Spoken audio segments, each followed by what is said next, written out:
Welcome to another walkthrough by Commander Rogden, and this time it is from Rogden Gaming. I've set up my channel, plan to look for a logo within the next couple of weeks, and I have some plans in store. Now, if you were not already aware, this is a series of walkthroughs, so if you haven't watched some of the previous episodes, I recommend you do so, as you may find yourself lost. And we are planning on heading headlong into our Spelunking Volume 2, so let's get ready. First, we'll be going over what you need to get prepared. So we will want some crafting materials, which will include between 10 and 20 iron, a stack of wood, so 64 of them, probably half a stack of coal, and some replacement materials for your armor. Now, if you want a full set that is 24 pieces, which I will need since I'm using leather, if you just want the breastplate, is 8, and you can just do that if you're using iron. Now for your equipment, again, you'll need a full set of armor. If you're just using iron, again, the breastplate is pretty much mandatory. So you'll definitely need some torches. A stack is recommended. Part of the reason you've got the coal is to make more. You will need likely 3 sets of shovels, 3 sets of picks, and a couple swords. Now, because you're heading down into the dungeon, you may require a bow. If you do not have a bow, you can make flint and steel, which I will show you how to do in a moment. And you will need some food that you can eat while you are down in the deep, dark depths. You will also require a water bucket. Now, I cannot stress this enough.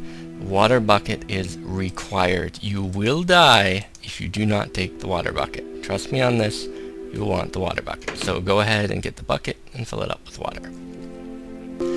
For building materials, you will want a stack of cobble, so 64 of them.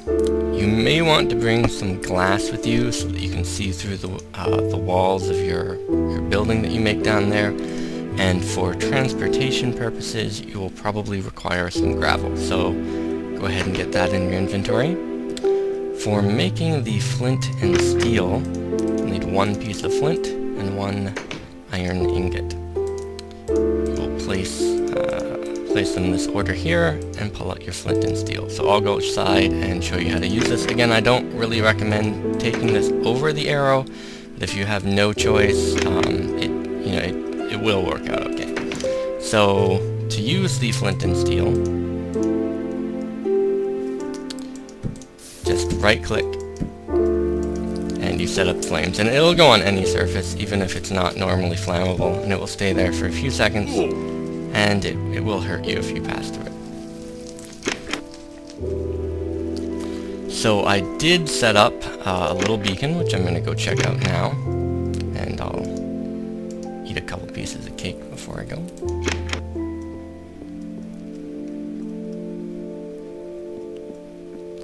So the beacon is in the desert somewhere. Ah, there it is, way out there. So it's getting dark. I'm going to fast forward to daytime, and I will be right at the beacon. Truly my favorite method of travel is the teleportation technique. Now you'll see over there's another beacon, I guess, that I've set up. I've changed the pattern, so you can tell that it looks different. And I did that purposely so that I would know that this was a beacon towards a direction and that was a location. So I've done the totem pole for my bases, and I've done sort of a cross pattern for marking dungeons. And you may want to set up your own, marking system that way as well. So as I am approaching this, you'll see that I'm coming over to a lake here, and this was sort of a unique find because I had to die to find this spot. So you can see I had a little trip down here. But we're going to show you another method of traveling. So first off, I'm going to show you how to put on that armor that you likely have crafted several episodes ago. So you may notice these 4 little boxes beside your character. You just put the pieces of armor in the appropriate location, and there you go. Your guy is all decked out.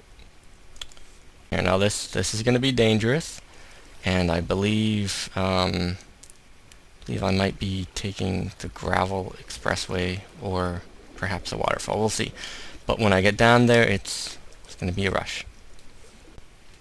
What you want to do is select your bucket here, and you'll need to get it again. But you right-click, and you'll see that it sort of falls down there, and it goes down an infinite amount downwards, and then I think another 8 out. So we won't be able to pick it back up when we go down there, so I'll get some more. And the interesting part about this is that you can impossibly swim up waterfalls. So if you need to get back up, you can just swim right on back up. This will quickly take you down, and again, you could use the gravel to do this as well, but I just figured we'd go the water route. So as you can see, I've set up a little house down here, preparing myself for the long journey ahead.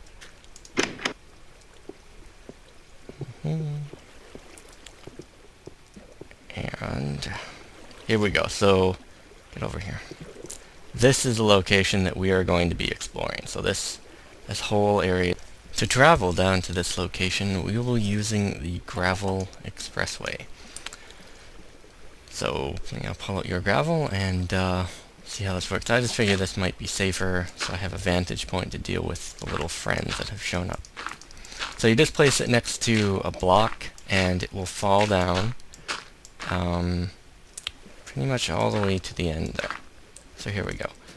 So we're gonna fall on here, and now we are going to dig our way down. So you can see there's some enemies hopping around, and now is probably a good time to go over that your items are hotkeyed. So if you press 1, you can switch to your sword, or 2 to your pick, and that sort of thing. Just so that you can quickly switch back and forth. So, okay, we've got some friends. I'm just gonna go deal with these guys, and I will be right back after they are dead. And actually, you know what? I guess we can just keep rolling. So it looks like there's a little cave behind me here. I don't think I'm hitting him. Alright, he's fine. So I'm going to start lighting this place up. And it's recommended not to put torches on dirt or gravel, things that can fall or are easily removed, because you might accidentally get rid of your light source, and you really don't want that to happen. So there we go. So you know what, I'm going to make, let's go down further actually. So here I am, and let's do this quick.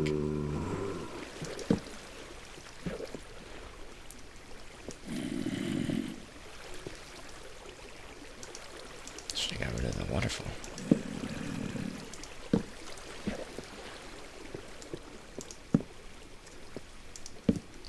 Okay, so this little area here seems safe. I'm going to build a house sort of in the middle of this location, so I can travel back up the waterfall if I feel like it, and be safe from monsters. So I'll set up a little house here, and then I'll be right back, and I'll go about mapping out the rest of this dungeon.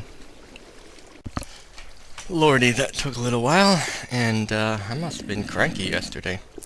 Anyhow, so this is the little house that I've made down here, and if you do the same, you'll be returning here frequently, something that I recommend.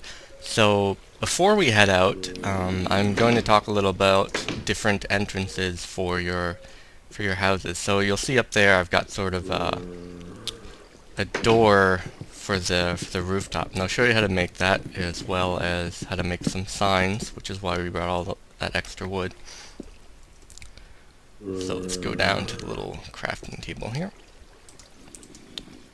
And so to make one of those, you actually get 2 of them per, but to make one of those, you set out your wood planks like this, right, and you get 2 trapdoors.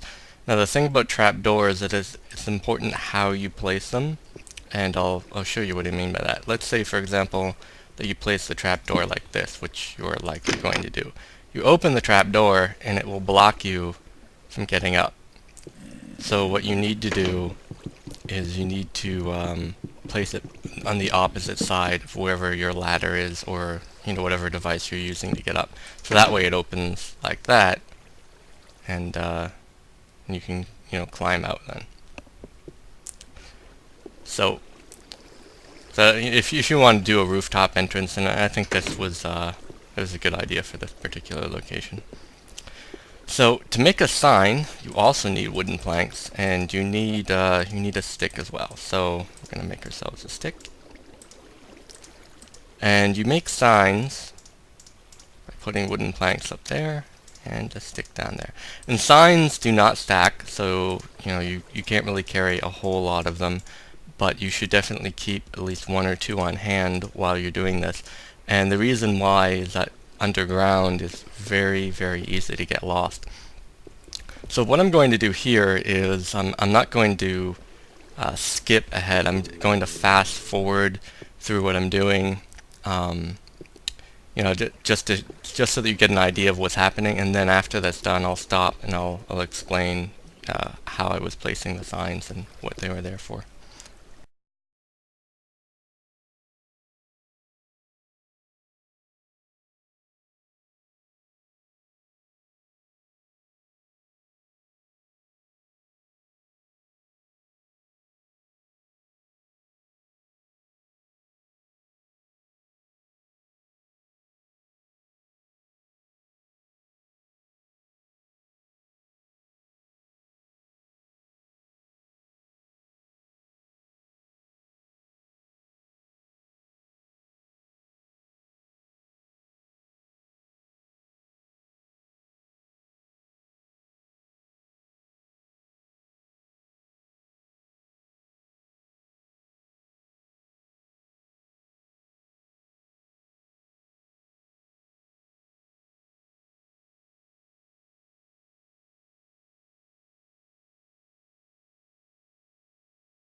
Well, fast forwarding didn't work as positively as I expected it to, since it skipped a lot of parts, but we'll just go over that again. So before I go about talking about the signs that I placed, let's talk about some environmental hazards. You'll see that there's some lava here. Now, the first thing to remember about lava is that it is a light source. So when you get rid of it, you have to make sure that you have already gotten your light sources up so that you don't suddenly go dark and have monsters spawning in. So there we go, we've got our lights up. And you just pull out your shovel here, and you right click. And you'll see here that I've taken the stream, but there's still some lava, so let's get rid of it with our water. And I'll pick the water back up. And there we have it. So that's our lava gone. Now, for lava pools that won't work because there's a lot of different sets of lava, and you would need probably 18 different buckets, but it is possible to remove. In any case, these are the signs that I've placed. Now, the way that I place them is that if there's any doubt in the location that I would go, like up here or down here, I always put a sign telling me which way I'm supposed to be going. And in this particular case, I probably could have placed the second sign a little bit better, because, I mean, clearly if it wasn't here, I might have gone down one of those other passageways. But this way, I know which way to go. And that's the way that you want to set up your signs. Now, there's a particular pattern that I've set up in them. I don't know if you caught that, but before, all of my previous signs said something something to first base, and the final sign right before I'm going to my base actually has it on the top, so I know that I'm at the location, or that I'm right near it. So for numbering your bases, you should probably use numbers for your bases as opposed to letters, because you'll want to use letters when you do strip mining. Anyways, this waterfall is really annoying. So what I'm going to do is I'm going to place my own water in there. So I've still got my empty bucket, and I'm going to take it back out. And that way, I can get rid of this waterfall, and I can more easily travel down that area. So I'm actually going to skip ahead to a little diamond deposit that I found and talk about how you can make sure to get that without losing any. Here is the little diamond deposit that I found, and because diamond is so rare, you never want to lose it to falling in lava, which might have actually occurred right there. So what you want to do is dig out underneath of the diamond so that you can clear out the area, and then take your bucket of water, right, and you just get rid of the lava there. Now you notice that it turned into obsidian, which isn't really good for us right now because we don't have our diamond pick, and getting rid of it is going to be extremely difficult.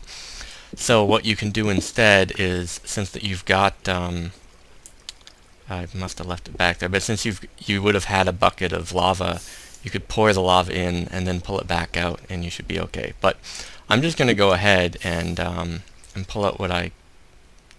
Oh wow, that's really dangerous. And pull out what appears to be safe here, and actually I think that's pretty much it. I mean, the biggest danger that you have of going down in the dungeons this far is not returning. Like if you get a really good haul, I mean, always go back. Don't risk going down because you think you might get lucky. Make sure that you go back to your little base and drop your stuff off. Now I got really lucky here. Normally I would have between 2 and 3 bases, but I didn't. So this was Spelunking Volume 2, and I think next time we'll be looking at mapping. So again, this is Commander Rognan. Thanks for watching.